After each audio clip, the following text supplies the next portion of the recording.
안녕하세요. 오늘 이 시간에는 최근에 공개된 연준 회의록, 그 속을 탈탈 털어 분석한 리포트를 가지고 이게 우리 투자자들에게 대체 뭘 의미하는지 아주 쉽고 명확하게 한번 짚어보겠습니다.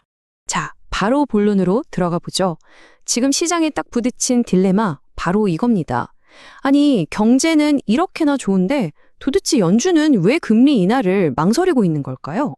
이 상황을 제대로 알려면 우리가 지금 뭘 보고 있는지부터 알아야겠죠? 바로 얼마 전에 공개된 FOMC 의사록이라는 건데요.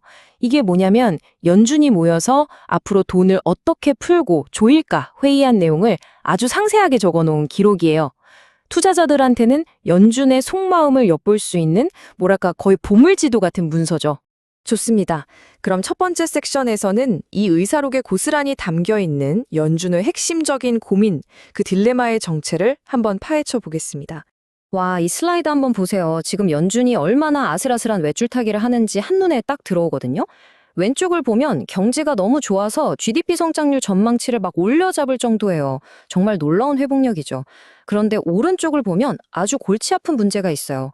인플레이션이 생각만큼 빨리 잡히질 않는 겁니다.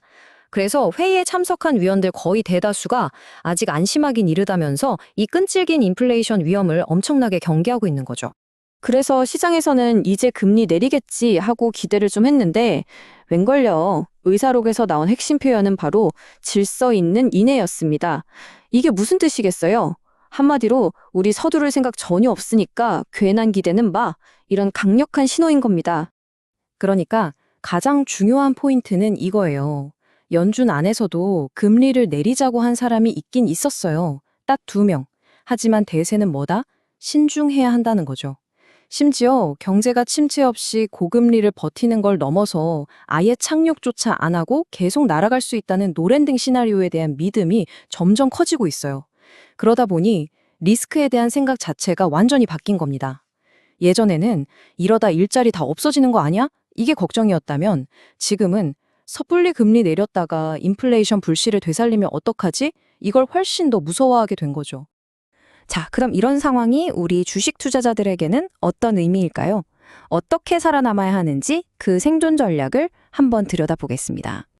이 슬라이드가 주식시장의 양면을 아주 잘 보여주는데요.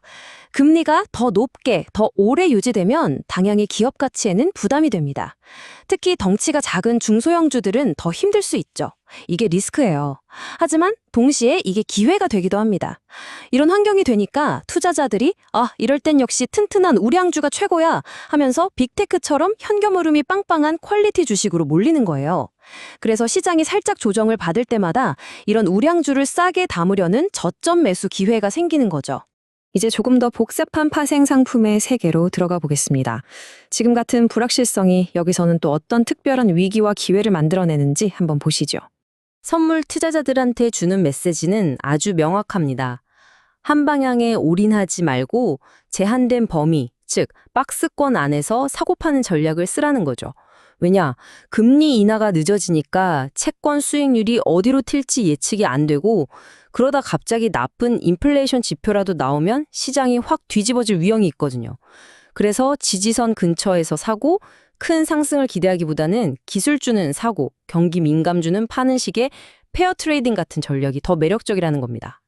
옵션 시장에서는 시간이 가장 큰 리스크가 됩니다.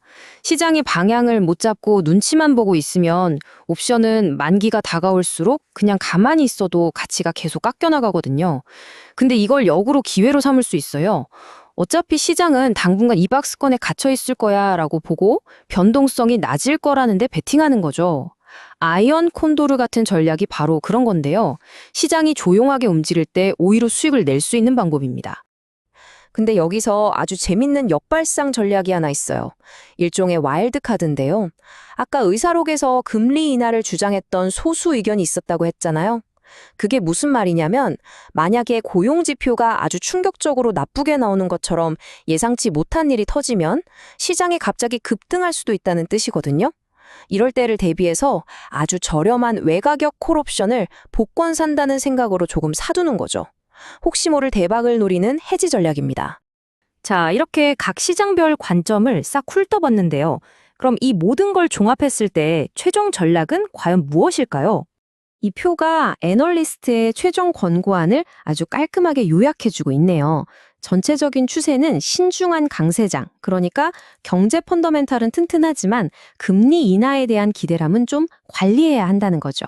그래서 주식은 현금 흐름 좋은 대형주 위주로 선결적으로 접근하고, 선물은 박스권 트레이딩, 옵션은 변동성을 파는 전략을 쓰는 게 핵심입니다. 이 모든 전략은 사실 이 개념 하나에 달려 있습니다. 데이터에 기반한 유연성. 이건 연준이 우리한테 대놓고 말하는 거예요. 미리 정해진 길은 없어. 이제부터는 오로지 발표되는 경제 데이터가 모든 걸 결정할 거야. 라고요. 결국 우리 같은 투자자들을 위한 조언은 세 가지 방어적인 자세로 요약됩니다.